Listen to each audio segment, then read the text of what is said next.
மணப்பெண்ணின் பிரத்யேகமான திருமணம் Vivaha the Chennai silks. GT Holidays, South India's #1 travel brand. You know you are special when you're with GT Holidays. Chennai மாகாணம் அப்படிங்கிற நம்மளுடைய நாட்டை தமிழ்நாடு என்று பெயர் மாற்றி பெரியார் கண்ட கனவுகளை சட்டமாக்கிய பேரறிஞர் அண்ணாவுடைய புகழ் என்றும் தமிழ்நாட்டில் நிலைத்திருக்கும். தமிழ் மாணவர்கள் மத்தியில் என்றுமே நிலைத்திருக்கும். திமுகவின் நிறுவனரும் முன்னாள் முதல்வருமான பேரறிஞர் அண்ணாவின் 57வது நினைவு தினம் இன்று தமிழகம் முழுவதும் அனுசரிக்கப்பட்டு வருகிறது. திமுக, அதிமுக உள்ளிட்ட அரசியல் கட்சிகள் அண்ணாவின் சிலைகள், உருவப்படங்கள் மற்றும் நினைவிடங்களுக்கு மாலை அணிவித்து மலர் தூவி மரியாதை செலுத்தினர். சென்னையில் முதல்வர் ஸ்டாலின் தலைமையில் அமைதி பேரணி நடைபெற்றது. வாலாஜா சாலையிலிருந்து அண்ணா சதுக்கம் வரை சென்ற இப்பேரணியில் அமைச்சர்கள் KN நேரு, ரகுபதி, MP-க்கள் தயாநிதி மாறன், ராசா உள்ளிட்டோர் கலந்து கொண்டனர். பின்னர் நினைவிடத்தில் மலர் வளையம் வைத்து மரியாதை செலுத்தப்பட்டது. முதல்வர் ஸ்டாலின் எத்தனை ஆண்டுகள் ஆனாலும் தமிழ்நாட்டை அண்ணாதான் ஆள்கிறார் என்று எக்ஸ் தளத்தில் பதிவிட்டு பாஜகவின் ஆதிக்கத்திற்கு எதிராக கெட் அவுட் என்று கூறியிருக்கிறார். இந்த நிலையில் திருவண்ணாமலை மாவட்டத்தில் திமுக சார்பில் அண்ணாவின் சிலைக்கு மாலை அணிவித்து மரியாதை செலுத்தப்பட்டது.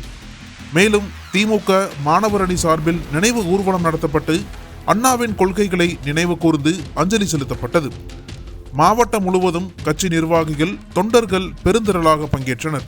இதனிடையே நினைவு ஊர்வலத்தில் பேசிய கல்லூரி மாணவி இலக்கியா, சென்னை மாகாணம் என்று இருந்ததை தமிழ்நாடு என்று பெயர் மாற்றி பெரியார் கண்ட கனவுகளை சட்டமாக்கிய பேரறிஞர் அண்ணாவுடைய புகழ் என்றும் தமிழ்நாட்டில் நிலைத்து நிற்கும் என்று தெரிவித்தார். சென்னை மாகாணம் அப்படிங்கிற நம்மளுடைய நாட்டை தமிழ்நாடு என்று பெயர் மாற்றி பெரியார் கண்ட கனவுகளை சட்டமாக்கிய பேரறிஞர் அண்ணாவுடைய புகழ் என்றும் தமிழ்நாட்டில் நிலைத்திருக்கும். தமிழ் மாணவர்கள் மத்தியில் என்றுமே நிலைத்திருக்கும். பெரியார் கண்ட கனவுகள் எல்லாத்தையுமே சட்டமாக்கியவர் பேரறிஞர் அண்ணா. அவரை என்றுமே நினைவு கூர்ந்து அவருடைய நினைவுகளை மாணவர்கள் பேரறிஞர் அண்ணாவுடைய நினைவு நாளுக்கு அஞ்சலி செலுத்த வந்திருக்கிறோம். நம்ம கல்லூரி மாணவர்கள், குறிப்பாக மாணவ மாணவிகள் நம்முடைய நேரத்தை, கல்வி நேரத்தை ஒதுக்கி இந்த நிகழ்ச்சிக்கு வர வேண்டிய காரணம் என்ன என்பதை நாம் அறிந்து கொள்ள வேண்டும். நாம் எல்லாம் இப்போது இருக்கின்ற இந்தியாவில் ஒரு மாநிலமாக இருக்கின்ற இந்த பகுதியின் பெயர் சென்னை மாகாணம் என்று இருந்தது. பேரறிஞர் அண்ணா அவர்கள் முதலமைச்சராவதற்கு முன்பாக சென்னை மாகாணமாக இருந்த நம்முடைய பகுதியை முதலமைச்சராக பதவியேற்ற பின்பு பேரறிஞர் அண்ணா அவர்கள் தன்னுடைய தாய்நாட்டிற்கு தமிழ்நாடு என்று பெயர் சூட்டிய மாமனிதர் பேரறிஞர் அண்ணா. காஞ்சிபுரத்திலே பிறந்த அவர் எங்கே வரலாறு பயின்றவர், பச்சையப்பா கல்லூரியில் பயிற்சியை முடித்தவர், சிறந்த திரைக்கதை வசனம் எழுதுகிறவர், சிறந்த இலக்கியவாதி, சிறந்த படைப்பாளி.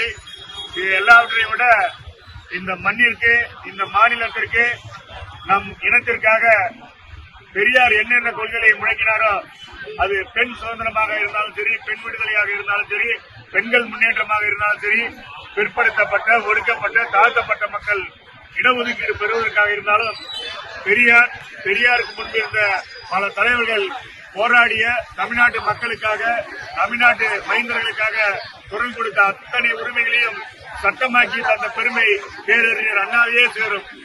ஒன்னும் இல்லை, நம்ம காலேஜ் அப்ளிகேஷன் போடுறோம். பிளஸ் 2 முடிச்ச உடனே காலேஜ்ல ஒரு 1000 சீட் இருக்குது. நம்ம மார்க் அடிப்படையில் வரோம். நீங்க பாத்தீங்கன்னா நம்ம எல்லாம் கிராமத்துல ஒரு அரசு கல்லூரி, அரசு பள்ளியில படிச்சுட்டு வருவோம். நகர்ப்புறத்துல, மாநகரத்துல இருக்கிற பள்ளி குழந்தைகளுக்கும் நமக்கும் அந்த கல்வி கிடைக்கிற வாய்ப்பு உங்களுக்கு வித்தியாசம் நல்லா தெரியும். நம்ம காத்தால எழுந்துக்கணும், பஸ்ல வரணும், அதுக்கப்புறம் தான் கல்வி நிலையத்துக்கு வருவோம். ஆனா நகர்ப்புறத்தில் இருக்கிறவங்க அருகாமையில் இருக்கிற பள்ளி கல்லூரிக்கு போற வாய்ப்பு கிடைக்குது. அப்போ அந்த மார்க் எடுக்கிற அடிப்படையில பாத்தீங்கன்னா கிராம பகுதியை சேர்ந்த நம் போன்ற பிற்பட்ட, ஒடுக்கப்பட்ட, தாழ்த்தப்பட்ட மக்களை விட நகர்பகுதியில் இருக்கிற மக்கள், குறிப்பாக முன்பு அண்ணா முதலமைச்சர் ஆவதற்கு முன்பு முற்பட்ட வகுப்பை சேர்ந்த மாணவர்கள், அவர்கள் வேற எந்த வேலையும் கிடையாது. அவங்களுக்கு கல்வியில அவங்களுக்கு தான் முழு உரிமை இருந்துச்சு. 100 மாணவர்கள் படித்தாங்கன்னா 98 பேர் முற்பட்ட வகுப்பை சேர்ந்தவங்களா தான் இருப்பாங்க. ஆனா இன்னைக்கு நம்மளாம் மார்க் அடிப்படையில, இடஒதுக்கு அடிப்படையில கல்வி கிடைக்குது, வேலை வாய்ப்பு கிடைக்குதுன்னா இதை சட்டமாக்கிய ஒரு பேரறிஞர் அண்ணா. படிப்பு, வேலை வாய்ப்பு ரெண்டாவது. நம்ம இந்த பிறந்த மண்ணுக்கு பேர் வச்சுட்டோம். நம்ம படிச்சுட்டோம்.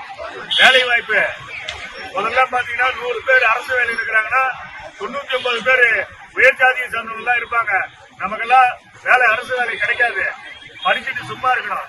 நமக்கு அரசு வேலை வாய்ப்பிலும் நம்மளை போன்ற மக்கள், சாதாரண மக்கள் வரணுன்றதுக்காக தான் பேரறிஞர் அண்ணா அந்த இடஒதுக்கீடை எடுத்து வந்தாரு. பெரியார் சொன்னாரு, அண்ணா சட்டமாக்கினாரு. அதுக்கடுத்து இந்தியா பல்வேறு மாநிலங்களை சேர்ந்தது. குறிப்பா நமது பக்கத்து மாநிலங்களான ஆந்திரா, கர்நாடகா. ஆந்திரால தெலுங்கு பேசுறாங்க, கர்நாடகால கன்னடம் பேசுறாங்க, மகாராஷ்டிரால அந்த மொழியில பேசிக்கிறாங்க.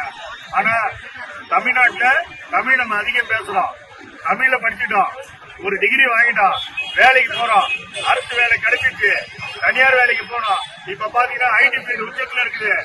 ஐடி ஃபீல்டுக்கு போனோம்னா நமக்கு என்ன மொழி தேவை? நம்மள உலகத்தோட ஒருங்கிணைக்க ஒரு மொழி தேவை. என்ன மொழி தேவை? தமிழ் படிச்சுட்டோம், தமிழ் பேசுற தாய்மொழி. நம்ம உலகத்தோட இடையே என்ன மொழி தேவை? ஆங்கிலம் தேவை. அப்போ ஆங்கிலத்தையும் கத்துக்கோங்கன்னாரு. அப்பதான் அண்ணாவுக்கு முன்னாடி இங்க இருந்த ஆட்சியாளர்கள் இந்தியாவில் பிறந்த எல்லாரும் ஹிந்தி தான் படிக்கணும்னு கட்டாயப்படுத்தினாங்க. ஹிந்தி படிச்சாதான் கல்லூரியில படிக்க முடியும், ஹிந்தி படிச்சாதான் இன்ஜினியர் படிக்க முடியும், ஹிந்தி படிச்சாதான் மருத்துவம் படிக்க முடியுன்ற நிலைமைலாம் இருந்துச்சு. இதெல்லாம் மாத்தி தமிழ்நாட்டுக்கு எங்கள் தாய்மொழி தமிழ் போதும், உலகத்துடன் பேச இணைப்பு மொழியா ஆங்கிலம் போதும், இந்தியை திணிக்கக்கூடாது என்று இருமொழியை சட்டமாக்கியவர் பேரறிஞர் அண்ணா. அவர் அந்த இருமொழி கொள்கையும் இடஒதுக்கீட்டையும் அவர் அளித்ததனால்தான் இன்றைக்கு இத்தனை மாணவ மாணவிகள் நாம் எல்லாம் பட்டதாரிகளாக நம்முடைய நீங்களாம் பாத்தீங்கன்னா நம்ம தாத்தாலாம் பட்டதாரிகளா இருக்க மாட்டாங்க, நம்ம அப்பா அம்மா பட்டதாரிகளா இருக்கிறாங்க, அரசு ஊழியர்களா அண்ணா இருக்கிறாங்க. இதுக்கெல்லாம் வித்திட்டவர் பேரறிஞர் அண்ணா. அண்ணா விதைத்த விதை இன்றைக்கு திராவிடம் பரவலாக ஆலமரமாக வளர்த்து தமிழக மக்களுக்கு பாதுகாப்பாக இருக்கிறது.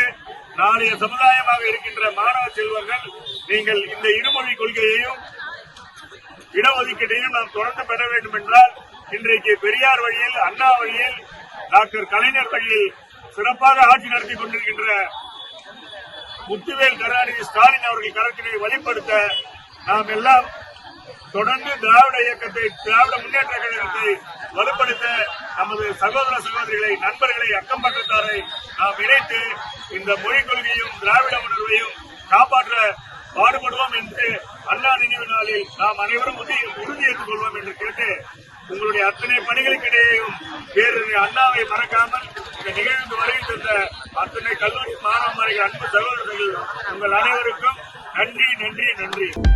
அனல் பறக்கும் செய்திகளை அப்டேட் செய்து கொள்ள நக்கீரன் களத்தை இப்பவே சப்ஸ்கிரைப் பண்ணுங்க.